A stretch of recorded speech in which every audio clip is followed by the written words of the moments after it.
Graça e paz, tudo bem com você? Vamos fazer a nossa leitura de hoje. Nós vamos ler hoje Gênesis 43, mas eu voltei aqui na minha página da minha Bíblia para que a gente possa ver algumas informações sobre José. Eu tenho esse espaço aqui na minha Bíblia, acabei anotando aqui mesmo, tá? Então, um resumo sobre José. Quando ele tinha 17 anos de idade, ele foi vendido como escravo pelos seus irmãos. E aí tá lá em Gênesis 37, 28. Ele passou 13 anos entre a casa de Potifar e a prisão. Gênesis 37 e 39, as indicações. Depois, com 30 anos de idade, ele se tornou governador do Egito, em Gênesis 41, que nós já lemos. Ele passou 7 anos de fartura, né? Durante aqueles 7 anos que teve a fartura, mais cerca de 2 anos de fome. Foi quando ele encontrou a sua família novamente. E aí tá as indicações, né? Em Gênesis 41, 53, 7 anos de fartura. Em Gênesis 45, que nós não lemos ainda, versículo 6, vai falar sobre esses 2 anos de fome, que é quando José se reencontra com a sua família no Egito. Contando isso daqui, José e Benjamim, eles ficaram aproximadamente 22 anos sem se ver. Porque ele foi vendido com 17, passou 13 entre a prisão e a casa de Potifar, e mais 2 anos de fome. Então eles ficaram aproximadamente mais de 20 anos sem se ver. Então, isso explica porque José amava tanto esse irmão e queria tanto vê-lo, né? Então, capítulo 43. Os irmãos de José voltam ao Egito. A fome continuava gravíssima na terra. Quando eles acabaram de consumir o cereal que tinha trazido do Egito, Jacó disse aos filhos: voltem e comprem mais um pouco de mantimento para nós. Mas Judá lhe disse: aquele homem, que homem? José. Aquele homem nos advertiu solenemente, dizendo: vocês não verão meu rosto se o outro irmão não vier com vocês. Esse outro irmão, Benjamim. Se o Senhor resolver enviar conosco o nosso irmão, iremos e compraremos mantimento para o Senhor. Mas se o Senhor não o enviar, não iremos. Pois o homem disse: vocês não verão meu rosto se o outro irmão não vier com vocês. Então a gente já tá aqui dizendo, né? Não adianta a gente pegar todo esse caminho, fazer toda essa viagem, se a gente não levar Benjamim, porque não vai resolver. José deixou bem claro que se Benjamim não fosse, eles não iriam negociar naquela terra. E aqui nós vemos, né, Jacó sendo responsável pela vida de todos, quando ele impede Benjamim de ir, porque todos poderiam morrer literalmente de fome, né? Então ele se torna aqui uma pessoa responsável por todos. E Israel respondeu: por que vocês me fizeram este mal, dando a saber àquele homem que vocês tinham outro irmão? E eles responderam: o homem nos fez perguntas específicas. E por que perguntas específicas? Porque ele conhecia toda a história deles, né? Então ele vai fazendo perguntas óbvias, mas eles não percebem, né? Automaticamente eles não fazem a menor ideia de quem é. Então eles não percebem que as perguntas são bem específicas, né? O homem nos fez perguntas específicas a respeito de nós e de nossa parentela, dizendo: o pai de vocês ainda é vivo? Vocês têm outro irmão? Nós apenas respondemos o que ele nos perguntou. Como podíamos adivinhar que eles nos diriam: trago outro irmão? Então Judá disse a Israel, o seu pai: deixe o jovem... Ah, e aqui tem um detalhe, né? Aqui em cima, o cereal tinha trazido do Egito. Jacó disse a seus filhos. E Israel respondeu. Lembram que eu falei pra vocês, né? A gente tem que ficar bem atento nisso, né? Porque Israel é Jacó, né? E aqui embaixo eu vou falar novamente. Então Judá disse a Israel, seu pai. Então às vezes vai aparecer Israel e ainda vai aparecer em alguns lugares Jacó. A gente tem que ficar atento nisso. Então Judá disse a Israel, seu pai: deixe o jovem ir comigo e nos levantaremos e iremos, para que vivamos e não morramos, nem nós, nem o Senhor, nem os nossos filhinhos. Ou seja, Jacó aqui, Israel, né? Ele está responsável por todo aquele povo. Se todo aquele povo morresse, é por causa dele, porque ele não deixou Benjamim junto, porque eles poderiam negociar se Benjamim fosse. Olha a responsabilidade, né? E Judá continuou: eu serei responsável por ele, da minha mão o Senhor poderá requerê-lo. Se eu não o trouxer de volta, e se não o puser diante do Senhor, serei culpado para com o Senhor pelo resto da vida. Se não nos tivéssemos demorado, já teríamos ido e voltado 2 vezes. Aqui eu vejo Judá uma pessoa bem resolvida, né? Se a gente não ficasse aqui enrolando, pai, a gente já tinha ido, negociado e voltado. E ele fala: já teríamos ido e voltado 2 vezes. Ou seja, ele é um pouco apressado. Parece comigo. Não tem muita paciência, né? Versículo 11. Então Israel, seu pai, disse... E aqui nós vamos ver que Jacó toma coragem, né?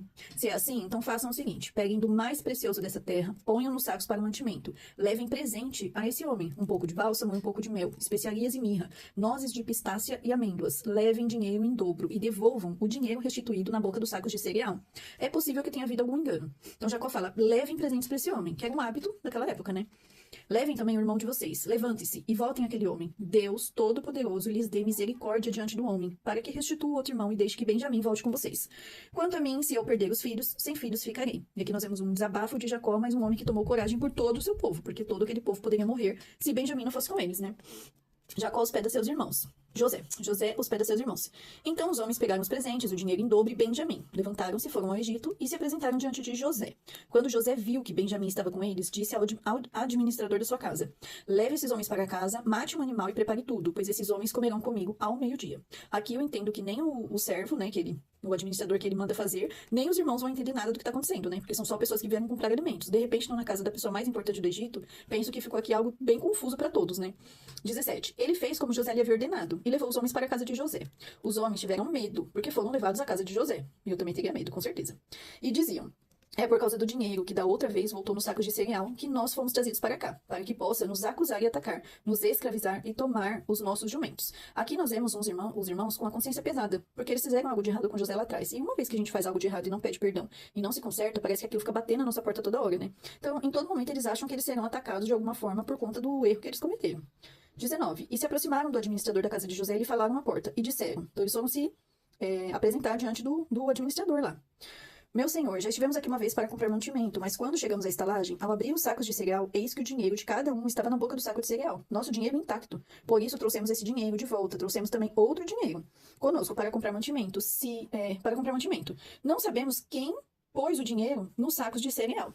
E o administrador disse, que a paz esteja com vocês. Não tenham medo. O seu Deus e o Deus do pai de vocês colocou esse tesouro nos sacos de cereal. Eu recebi o dinheiro que vocês trouxeram. E aqui nós vemos o quão importante a gente transparecer, né? Transmitir essa fé que temos em Deus, né? Porque ele fala que a paz esteja com vocês. Eles são homens de Deus e eles chegam atribulados. E o administrador, lá no Egito, fala com eles. Não tenha medo, o seu Deus e o Deus do pai de vocês. Como é importante a gente deixar isso bem claro para as pessoas, né? E como é bom e maravilhoso, né? A gente poder reconhecer, ver, né? Alguém reconhecendo o Deus que nós acreditamos e confiamos, né? O seu Deus e o Deus do pai de vocês. Isso é tremendo. Eu recebi o dinheiro que vocês trouxeram.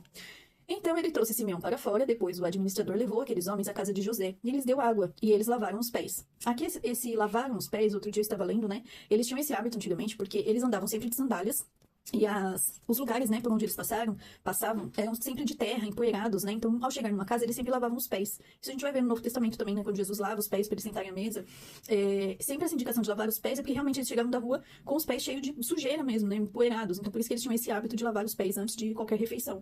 Porque é estranho, né? Vai lavar o pé para comer, né? Nos nossos dias atuais é estranho, mas para eles lá não. Porque eles andavam muito, andavam de sandália aberta, né? Então, além do cansaço, né? Você lavar os seus pés quando você tá cansado, dá uma aliviada, também é por conta da sujeira mesmo. Então eles lavaram os pés, também deu ração aos seus jumentos. Então prepararam um presente para quando José viesse ao meio-dia, pois ouviram que ali haviam de comer.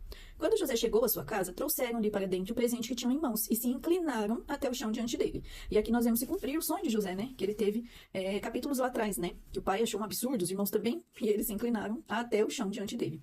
Ele lhes perguntou como tinham passado e disse, o pai de vocês, aquele velho de quem vocês me falaram, vai bem? Ainda vive? E aqui, né, fica uma lição para nós, né? Voltando aqui nessa frase.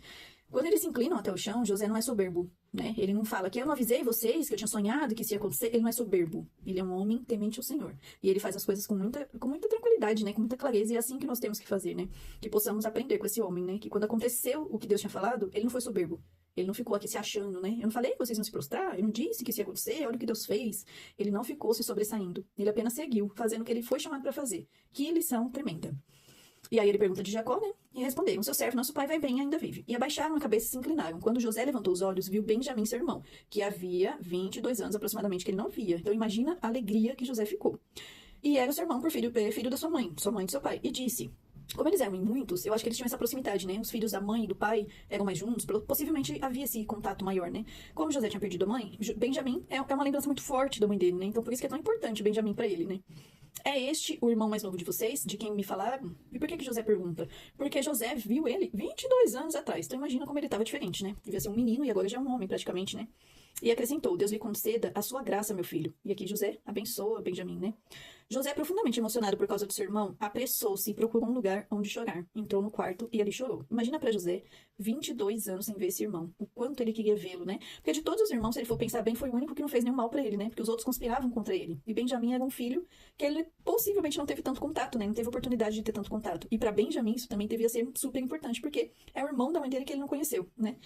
31. Depois lavou o rosto e saiu. Conteve-se e disse, sirvam a refeição. Imagina para ele sentar à mesa e comer com seus irmãos sem poder falar nada, né? Não sentou à mesma mesa, nós vamos ler agora. 32. Serviram a comida dele numa mesa à parte e a comida deles também numa mesa à parte. Também os egípcios que comiam com ele foram servidos numa mesa à parte, porque os egípcios não podiam comer com os hebreus, pois isso é abominação para os egípcios. E sentaram-se diante dele, por ordem de idade, desde o mais velho até o mais novo. Eles olharam uns para os outros cheios de espanto. Eles ficaram totalmente assustados com o que estava acontecendo ali, né?